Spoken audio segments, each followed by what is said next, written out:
Get your free copy of the complete tutorial at www.teachucomp.com/free. The hue represents the color in your image. The saturation represents the intensity of the color. You can adjust these settings further with the Hue/Saturation command. To do this, select Enhance, Adjust Color, Adjust Hue Saturation from the menu bar. In the Hue Saturation dialog box that opens, you can see a drop-down menu. Use the drop-down menu to select the colors to modify. You can make changes to all of the colors using the master choice or select individual colors to modify. Then drag the sliders that are shown to produce your desired effect.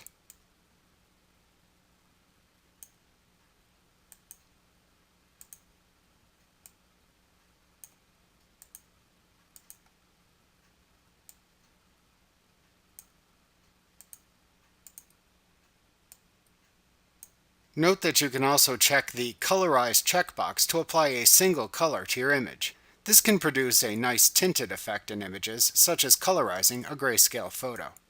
When finished, click the OK button to save your changes. Like what you see? Pick up your free copy of the complete tutorial at www.teachucomp.com/free.